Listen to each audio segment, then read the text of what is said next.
All right. Hey. Hey, what's up, Sabrina? Okay. All right, I think we're live and we're a minute before 2, so we'll give everybody another minute or so and we'll get started.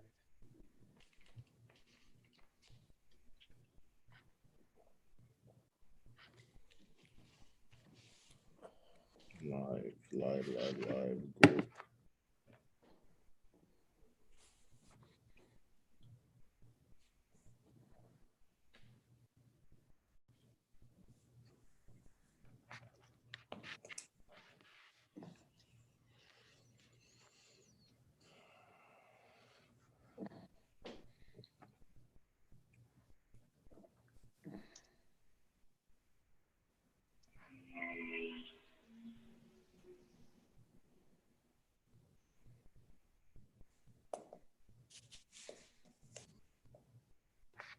Okay, let's go.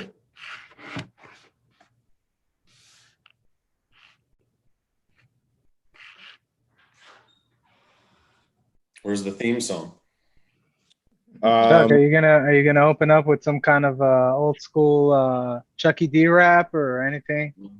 No, definitely not. All right. Go on iTunes though, and you have a blast, man. You know what? I was actually, before we get started, I will say, I was watching a Israeli show yesterday, and they actually put one of yours and Guy's songs in the background. Oh, nice. Yeah, you might get a check for that. Yeah. All right, so let's go ahead and get started. Welcome everybody to our 11th, I believe, right? 11th episode of Rubbing Elbows. I am excited that this is still going strong, and it looks like we're growing from week to week, and we're bringing some incredible speakers. This week we have the amazing Adam Comora, who is the VP over at NAI Capital. And he's going to be sharing a little bit of a twist. Mostly we bring in residential people to speak. He's coming from the commercial space, and there's going to be a lot of exciting information. And I have some questions that I'm dying to find out about, because in many cases, the commercial market can be an indication to what's to come to the residential market. So hopefully we'll learn some ideas there. Chuck, you want to take it away and make the introduction? I know you guys have a really good relationship, so why don't you take it from here? Yeah, Adam and I go way back, all the way to Blue? all the way to the blue hole in Egypt. No joke. We've been to Egypt. We've been to Egypt together. Before either one of us knew we were going to be so heavily involved in real estate. Luckily, we didn't buy any property there. Yeah. We've got some fantastic stories. I mean, you want to talk about our waiter? We had a waiter who claimed to have won Olympic medals. I mean, it's a really strange situation, but I'm glad to have you on here. You know, I think everybody sees your face, your name, your signs on Ventura Boulevard, all over any commercial property. I feel like somehow your name's attached. And we'd love to hear your journey, how you got to where you are. I say we start there. Absolutely. Thank you for the wonderful introduction. It's an honor to be here. So I started in real estate at a company called Delphi Business Properties many years ago, focusing mainly on industrial properties back then. And over the years there, I started to expand into other sectors of the commercial market and started doing a lot of office sales and leasing as well. My portfolio of business now consists of office, industrial, and some retail sales and leasing, as well as investments. I spent the beginning of my career at Delphi and then moved over here to NAI Capital about 7 years ago. 7.5 years ago now. It was a great move for me. Love the company here. We've got great people, great staff, great colleagues, and it's just been a really good place for me to kind of plant my feet in and work for the last 7.5 years. I've got a family background in commercial real estate, and that was kind of how I got into the business to begin with. been through some ups and downs through market cycles. We're going through an interesting time right now again, but there are definitely opportunities out there. They're just, harder to find. Yeah, maybe we can touch on that for a second. Obviously, the first question we always ask people, where do you see the market going? And for us, residential people, it may affect us in escrow, in title, in sales, just overall in transactions. How does it affect commercial space? And what do you speculate? What do you project happening? Well, what we're seeing right now is, you have two different aspects. You have in the commercial market, different than residential, leasing is a big, big part of brokerage. And I do a lot of leasing. I also do, sales transactions as well. The sales market seems a little bit more stable right now. Money's cheap. Inventory is still limited. And, we live in a city where there's a lot of disposable cash and income, and people looking to invest into commercial real estate. So while activity has slowed, there's somewhat of a stability in the sales market, more so than you're seeing in the leasing market. There's been more of a pullback in the leasing market, mainly in the office and retail side of things. Obviously, due to COVID, people are rethinking their office needs strategies. People are trying to wait things out a little bit to see how, the economic conditions unravel from the COVID situation. So there's a lot of hesitation in the market right now. That's what we're seeing overall. I have a number of deals that I'm working on now that, started before COVID, and we're still having issues bringing those deals to the finish line. Now, some of them, on one of them, I got some good news today.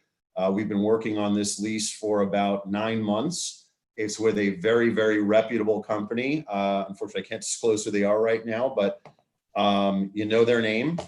And they had to put everything on hold when COVID hit. They had a lease in hand about a week before we had lockdown, and they were ready to sign, and then lockdown hit. And they're a restaurant operator, so they had to focus on their restaurant operations. This office would be for a regional manager's office. Everything got put on hold. I just got an email today from them saying we're ready to move forward. We'll be executing the leases next week. We're just going over the space plan and work letter to make sure everything is in order and ready to go. So a lot of people have been waiting, putting things off, putting things to the side. Some people are realizing that they can't put everything off till tomorrow, and that some decisions need to be made today. And, we're seeing an uptick in activity overall across the board, but it really depends on which sector you're in. The multifamily market is very strong right now. The industrial market is still very strong right now. Office and retail are getting hit a bit harder. I work in a large office building owned by, Douglas Emmett, one of the bigger office buildings and biggest landlords in our city. And overall, there's a lot of office tenants out there that aren't able to use their offices right now. Or they're just getting back into the office, but they're not coming in the same way that they were before. So they're trying to figure out, is this a short-term thing? Are we going, once a vaccine is created, is that going to shift things back to the way they previously were? Or is our new system of remote working, is that efficient for us? Are we getting the most out of it? And, maybe we can rethink our office use strategy. Maybe we don't need as much space. Maybe we need a different configuration of our office. There's still so many questions out there, and we're still in such an early stage of the kind of economic fallout from the COVID crisis. I don't think you could really take what's going on in, the economy right now. And when you look at the stock market, for example, I think there's a detachment right there. Those things aren't co-aligned in reality today. So, and in some cases, you're seeing buyers or tenants, coming in with offers but they're asking for the world, and there's somewhat of a disconnect between, let's say, landlord and tenant or seller and buyer over where the market is today. We don't have new data to reset the market standards. The data that's available to us is still mostly pre-COVID data, and the deals that have been done since COVID hit are mostly based upon pre-COVID additions, maybe with some extra concessions or slight discounts. But there's not enough data for us to say that the market has shifted drastically in, one direction or the other, and that we've seen, say, a 5% or a 10% or 15% dip in pricing. The data is just not there to support it yet.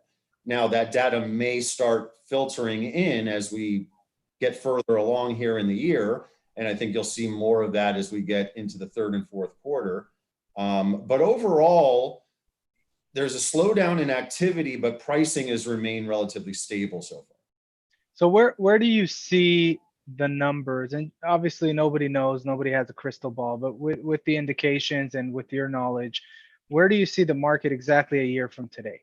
Up or down? I would think it'd be down from today. I would think it'd be down from today. I can't quantify an actual number, a percentage that will be down. But what I can tell you is this: while, in the leasing market, landlords have not lowered their face rates. Their asking rates are still what they used to be. However, if you get into a negotiation with a landlord today, you are going to end up getting more concessions than you would have said 4 months ago. So the deal structures are changing a little bit, but the landlords aren't ready to just give it away and just get, outright Sure. and take it. They're a little more flexible. They're more flexible with their terms, but not necessarily their prices. Well, it's also difficult for a landlord because any reduction in rent is a tremendous reduction on the cap rate, which in turn is reducing the value of the entire building. So they're obviously trying to sustain that as much as possible. But you're seeing more of them are negotiating now. They are actually taking. Look, in a standard office deal, there's, a few main points that you're negotiating. You're negotiating the rental rate, you're negotiating free rent, and you're negotiating tenant improvement allowance. So you're seeing, maybe a little bit more shaved off the asking rate and maybe a little more free rent being chipped in. And maybe they'll do a little more in TI work, but nothing extremely substantial yet. And you've got to really get engaged in the negotiation and push for those things. They're not going to just give them to you. I've got a two-part question that could potentially help our residential people watching this. First of all, would it be safe to say that you would be more than happy to help anyone who's got a commercial deal, seller, buyer, someone who's considering buying or selling, and they may need some guidance with either, paperwork, contract, pitching it, closing it, whatever? Absolutely. NAI Capital, we're a full service commercial real estate brokerage firm. We have specialists in every sector of the commercial market. My disciplines are industrial and office, as well as investments and some retail. If you're looking to purchase, sell, or lease an office or an industrial property, please call me. Even if it's just for advice, I'd be happy to lend you a hand in any way I can. Yeah, ideally, and we've done this before on a few of the other episodes where, someone may have an expertise and just kind of open it and let whoever wants to piggyback their momentum, piggyback their, glory for their, for the sake of the deal. Absolutely. Absolutely. So like I said, sorry, just got distracted for a minute, but if anybody needs assistance in the commercial sector, whether or not I'm the right person or not, give me a call. We'll find out. If I'm not the right guy, I'll find you the right guy. Yeah. So let me jump on that just to get clarity on that. So if I'm talking to a potential client who's got some commercial property, I don't know my way around commercial. I know my way around residential. what I would say is, I would say, hey, I know the VP of NAI Capital, and I can have him join us and guide us and whatever, and bring you into the deal and be able to push the deal forward. Absolutely. Look, you want a specialist. I've been doing this for almost 20 years, and I've never represented a client in purchasing a residential home. I've always, brought in an expert. If I've had a client ask me about that, I'll reach out to someone like you or someone else that I know in the residential sector and put them with the right person. I always think that you should be with a specialist. Commercial people know commercial, residential people know residential, and I can do my clients a better service by focusing on what I know best. And speaking of what you've been doing and for how long you've been doing it, can you, if you remember your first deal that you put together, something, I know this is one of Leor's favorite questions, sorry for stealing it, but your first deal, a big deal Not that acceptable. you put together. My first deal ever was a 2,500 square foot industrial warehouse. Shoot, I forgot the name of the street. It's on a little street off Sherman Way in Havenhurst. That was my first deal. It was like a 3-year lease term. I forgot what the company did. I apologize. I've done so many hundreds of transactions since then. But yeah, I do remember that was my first deal. Do you remember how you got that deal? Because that sometimes gives a tip or a strategy on when you're just getting started, how to go out there and find some business. At that time, I think that my mentor at the time had passed me a small lead and say, here, here's something to kind of get your feet wet with. Run with these guys, find them something. They're qualified. And that's what I did. And I got out there, I found them a space, we got the deal done. And that was the first of many. Actually, my very first deal actually didn't even make. I got screwed over in my first deal. That's a real estate story. That doesn't really happen in real estate, though. That's I got screwed over by my client, and luckily it didn't deter me, but I had worked hard with this guy to find him a 5,000 square foot warehouse, found him a great space. We had leases out ready for signature, and I get a call from the guy saying, Adam, I found something else. I found this other property, down the street, blah, blah, blah. I said, wait, you mean this address? He said, yes. I said, well, that's one of the properties I originally presented to you. He's like, oh, Adam, I'm so sorry. I signed the lease. Long story short, my first deal, I got screwed. The next one I closed, and there have been hundreds of successful ones ever since. So we don't cry over spilled milk. Nice. That's true. So I want to actually dive in a little bit deeper on that last part of the question. One of my goals with these episodes is to get extract information and get tips that everybody here, myself included, in lending and realtors can learn from. So when we look at somebody and they're so successful, we sometimes forget the path that they took to get to that point. So now I'm sure, deals come to you. But when you first started, what were your marketing strategies? How did you brand yourself? How did you really get out there to get to where you are today? I was knocking on doors. The industrial market, that's one of the best ways to dig up leads, is to get out there and knock on doors, not just in the industrial market, in other sectors as well. So I was out here in the Valley on, hot summer days, going door to door in industrial parks in Chatsworth, Van Nuys, North Hollywood, all over the San Fernando Valley, and trying to meet, the business owner or the decision maker, see what their situation was. Were they growing? Were they going to need more space? When was their lease expiring? Did they maybe have interest in purchasing a building? And you start compiling data, following up with people, and before you know it, you're starting to pick up some leads that way. Over as the years followed, I've networked a whole lot. I'm involved with a number of charities. And, I've just put myself out there in a number of ways to generate the business that I now have. Landlords got to know my name, got to work with me, wanted to work with me going forward, picked up listings that way. It's been a combination of things.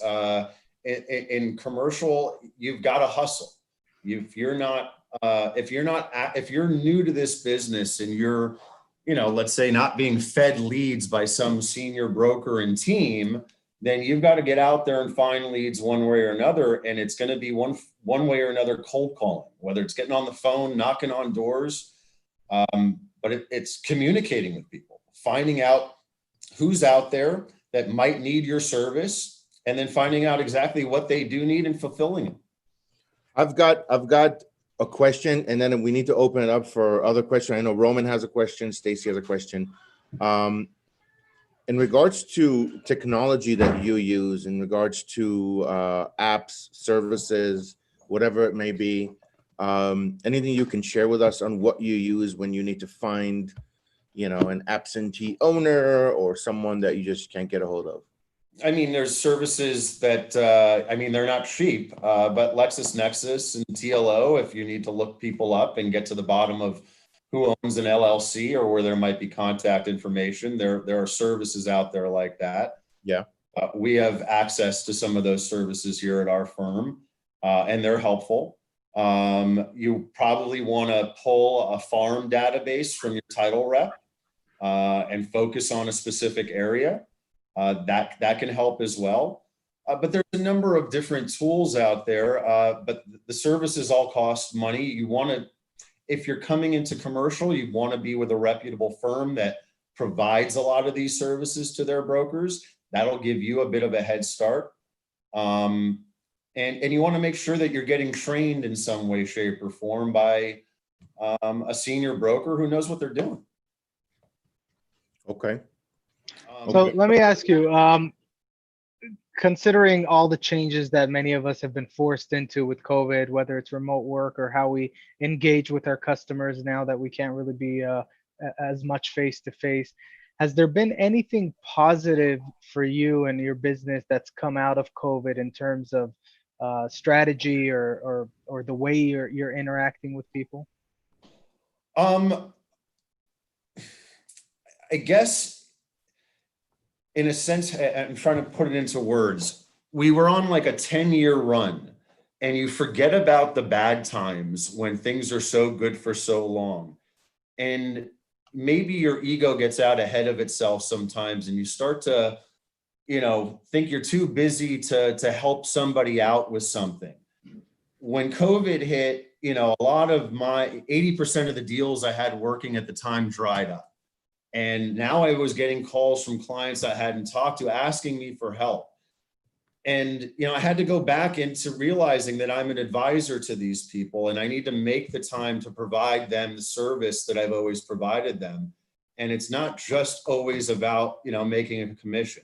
Because in many of these cases, there was no commission to be made. You're just providing valuable advice to someone that needs your help, and they won't forget it. When their business is strong again in a few years, they need help with their lease renewal or need to find a new building or sell their building, they're going to remember me for that. And, COVID's been a humbling experience, I guess, in that sense. And I think that's maybe the positive thing about it. We were all getting a little too ahead of ourselves because the good times were rolling and they seemed like they never were going to end. Right, and I'm glad you actually say that, because I believe it was our first episode with Marty, right, Chuck, where we actually talked about, at that time it was very uncertain what's going to happen. We're now, 8 weeks behind our first episode, but the one thing that we kept talking about is making sure that we're out there just giving advice, because there's nothing else that we can do. So don't chase the deal, just get out there, connect with people, give advice. And then when the time comes, hopefully you get that transaction. So I think you hit it right on the head.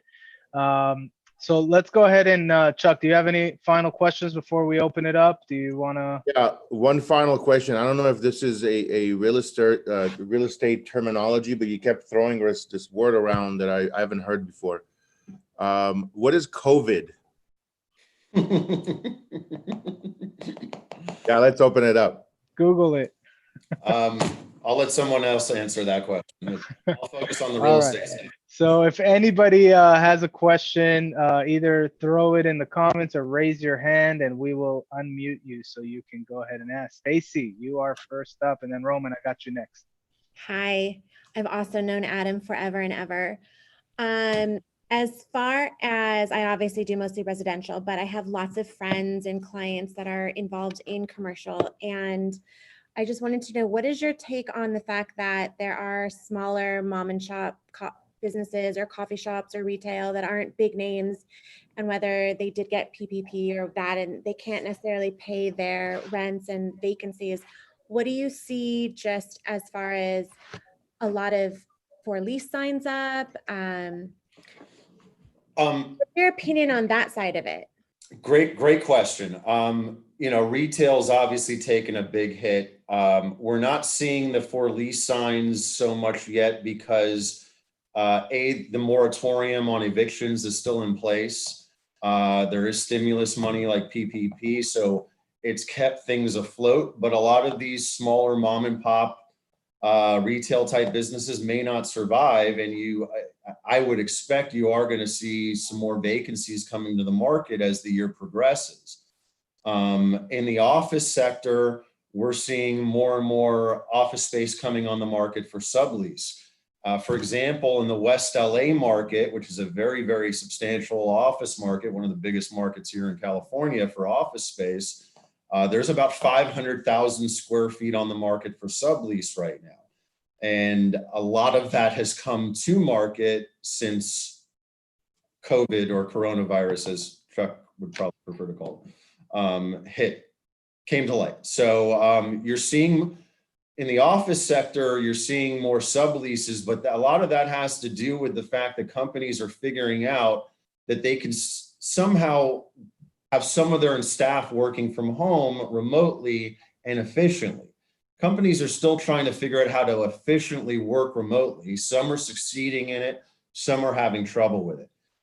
And there's some companies that you can't, there's a collaborative synergy that comes from having people working together in an office that you just can't recreate on a Zoom. Mm-hmm. So it's not easy for a business owner right now to figure out which part of my company is working well remotely and which is not, and how do I balance this out moving forward? And that's what a lot of business owners are trying to figure out. I think everybody is ready to just give up on the traditional office space model. However, I have a number of clients right now who have, high-rise, very expensive Class A office leases coming up in the next, 12 to 18 months. And instead of renewing, which would have been their focus a few months ago, they're coming to me and saying, Adam, I think maybe now is the time for me to get out of this environment and buy a building for my business, where I have more control of it, where, if we did have another shutdown, I'm not in a big office building and I don't have to worry about a lot of other companies and other people and elevators and parking. All of that. I have a number of clients right now where our focus going forward is shifted from renewing their leases to now locating buildings for them to purchase. So I see upside for me in this business going forward over the next year overall, but I don't think the market is going to be anywhere near as strong as it was, say, a year ago. Okay, thank you, Stacy, for that question. Roman, you're up. All right. Thank you. Awesome, Adam. I'm actually dabbling in the commercial space myself with clients. First question, how do I find a good mentor to give me a good deal? No, I'll save that question for after. The question I really have is on the retail side. You mentioned that you're not seeing a lot of price drops, but on the retail side, I read that something like 40% of all lease payments are not coming through right now. They're all suspending. All their retail clients are not paying those lease payments. So that's got to lead to lowering prices, not just concessions, but also price concessions and just in general over the last 5 years and the Amazon effect of all retail. What have you seen, with your experience and with all the transactions you've done over the course of the 5 years? And is this COVID now putting a nail in that coffin?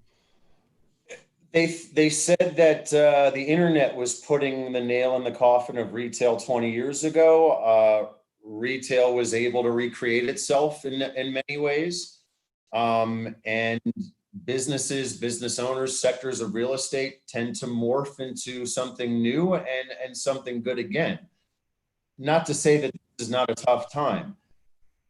Now, your question was kind of twofold. Yes, a lot of those retail tenants aren't paying their rent right now, but a lot of them have gone to their landlords and worked out deferment agreements for that rent. So, that they got for, 3 months where they didn't have to pay rent, but that 3 months of rent is due 6 to 12 months down the road. The landlords are trying to work with their tenants as much as possible to help keep them in business and let them stay alive and hopefully succeed in business as we reopen. But the landlords are, in business too, and they've got mortgages to pay, and, they're not getting PPP. They're not getting any relief. So it's difficult for them when the state is basically telling landlords, you can't evict anybody. As a lender, you can't foreclose on anybody, which has forced landlords' hands to work with tenants, but the leases are still in place. There are personal guarantees on most of these leases. People are on the hook for these payments. You can't just go lease a car and walk away from the car the next day because you're tired of it. You've committed to those payments. So it's going to be very interesting to see how that unravels over the next 6 to 12 months. Some of these companies won't be able to make up the lost rent. Some of them will. People are going to get creative with their businesses. How can they cut costs, increase revenue, do whatever they can to stay afloat? I'm not saying it's going to be an easy time, but people are, we're human beings and we tend to respond well in crises. Are you seeing price drops in the retail sector? I understand that the other places, everything's kind of stable because nothing's happening. There's just a lack of transactions. But on the retail side, it's getting hammered. Are you seeing, you're not seeing any price drops? Office landlords are also having issues collecting rent from some tenants. It really depends on the tenant's business as well. There are people out there that really weren't in trouble that are crying like they're having the hardest, time ever. It was quite interesting. We locked down on March 15th and April 1st came around and all these people all of a sudden couldn't afford to pay their rent. I'm talking about business owners. A lot of landlords had a hard time understanding or even believing that, wait, we just locked down 2 weeks ago. You didn't have enough in reserve to pay this month's rent? Really? But the truth of the matter is we were all kind of slapped in the face with something we've never experienced before. I do think that rates will eventually fall, but if you go into the MLS systems right now and you looked at rate changes across the board let's say a thorough, like somewhere like Ventura Boulevard, I don't think you're going to see a whole lot of significant price drops, maybe here and there, but again, that there isn't enough data out there to reset the market.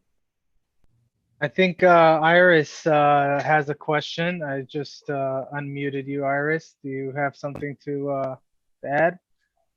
Hi, Adam. Hi, Iris. How are you?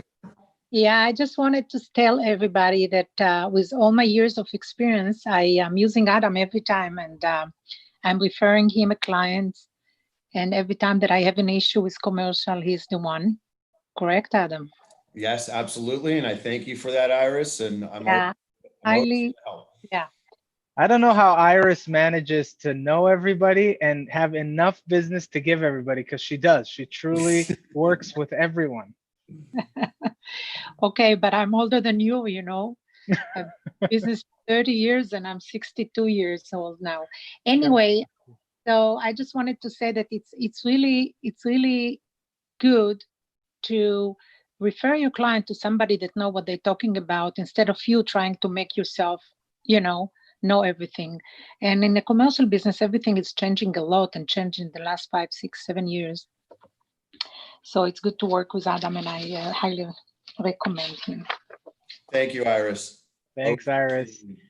Does anybody else have any questions before we go to our win of the week?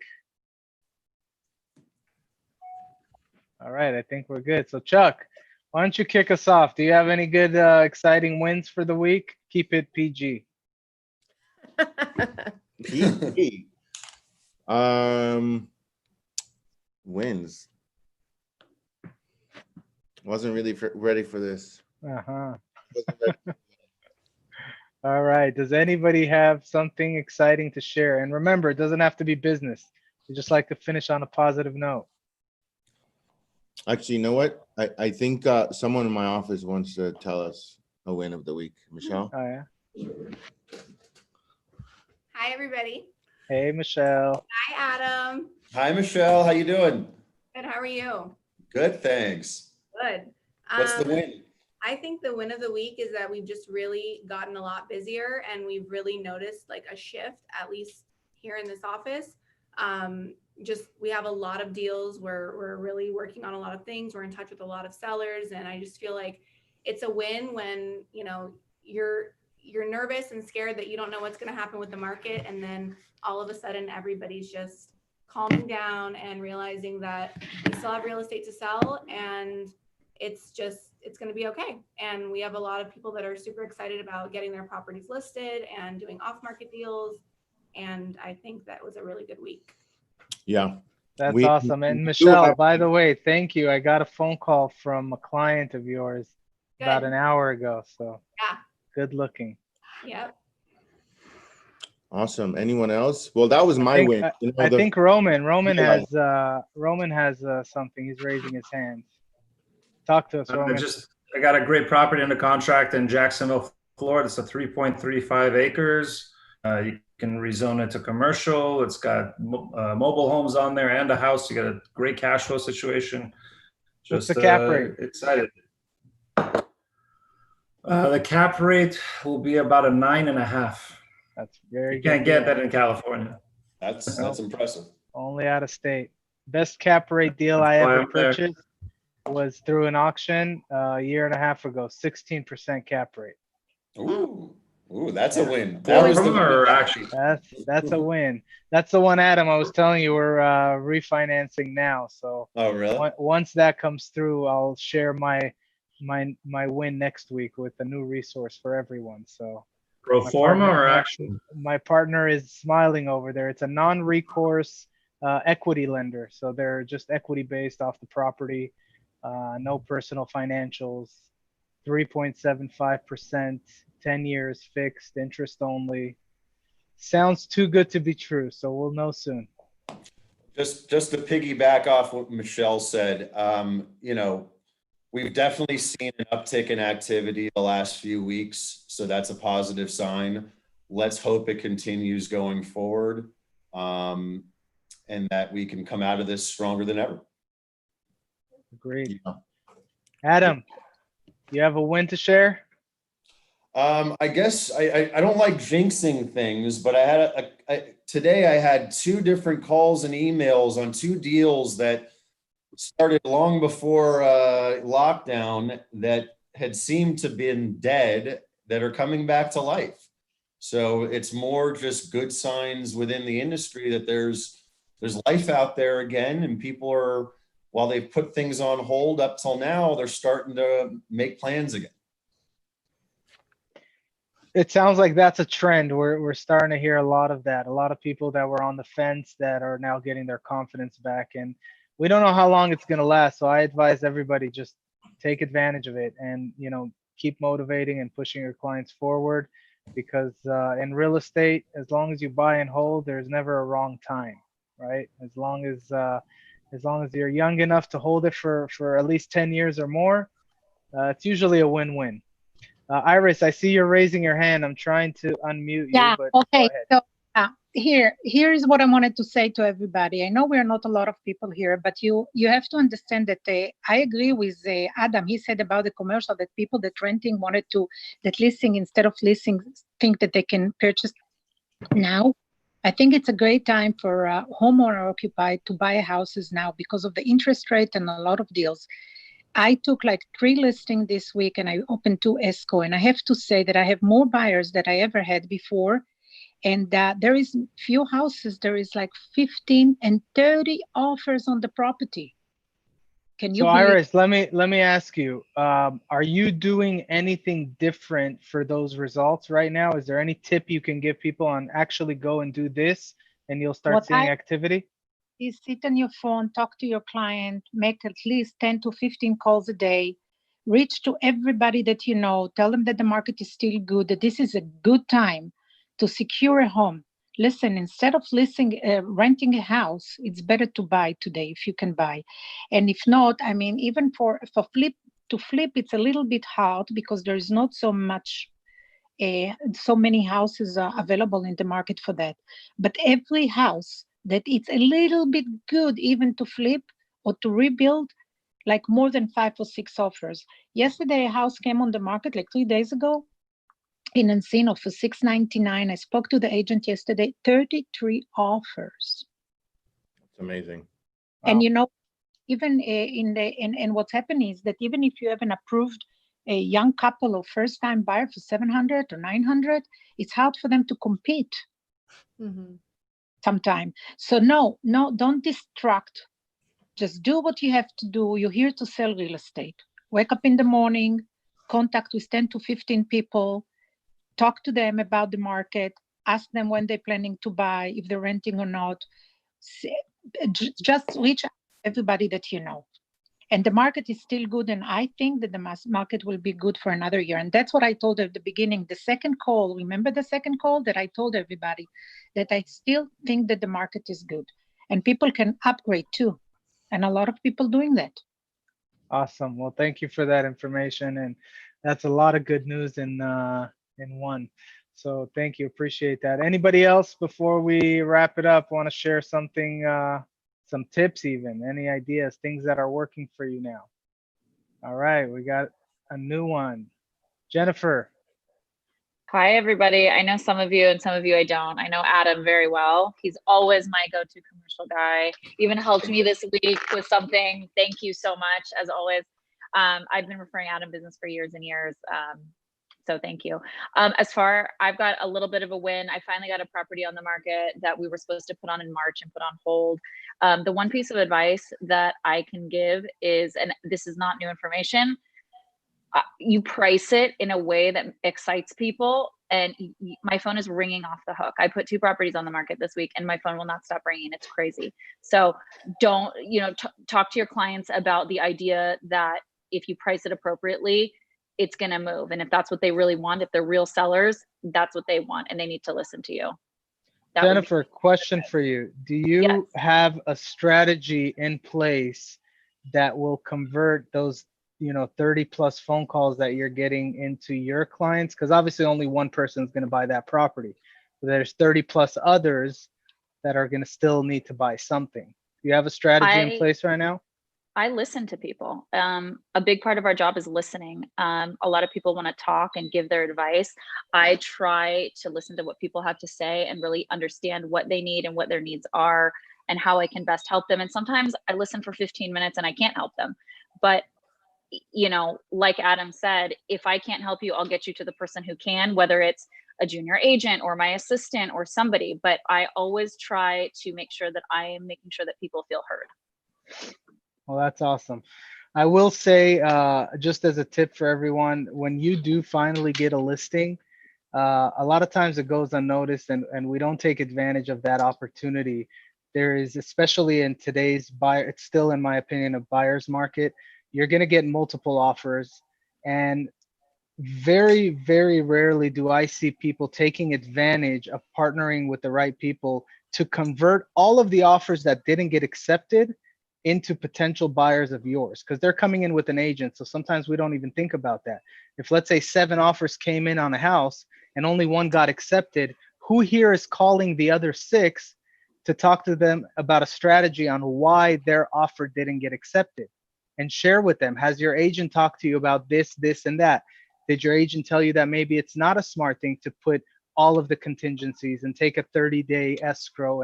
And that's the conversations that we've seen our agents be able to actually convert some of those losing offers into new buyers for themselves. So if anybody wants to talk further about that, we could take it offline, but it's something that if you do have a listing, take advantage of, because that's one of the easiest ways to get more buyers. Well, this is when buyers are reaching out to you directly, not when agents are reaching out to you with their buyers, because if you're reaching out to their buyers, that's why you partner with a lender. That's Because right. the lender can call on your behalf. There's no conflict there. Anyways, Adam, anything else you'd like to wrap us up with? I just want to thank everybody for joining us today. Hi, Jen. Thank you, Chuck. Thank you, Lior. Thank you, Iris. It was a pleasure being on your show. Let me know if you ever want me to come on again. I'm happy to lend any commercial advice or information that anyone might need. So I don't know if you're going to post my my contact info. If anybody ever needs to get a hold of me, I'm on Facebook, or you can find me here at the NAI Capital office in Encino. Yeah, Well, and pleasure. This goes on YouTube as well. So if anybody has comments or anything, you can throw that on there, and Adam, you can check that, or we can connect you. By all means, we're happy to broker it. 818-521-2623. Well, Adam, the pleasure was ours, and thank you. It doesn't go unnoticed for you to take time out of your day to share with us and join us. So thank you very much. As usual, thank you to everybody for staying consistent and showing up every Thursday at 2 o'clock. We'll be here again next week, and we look forward to keep the show going. Thank you, guys. Thanks, everyone. Thanks, guys. Have a great day. Stay productive. Be well.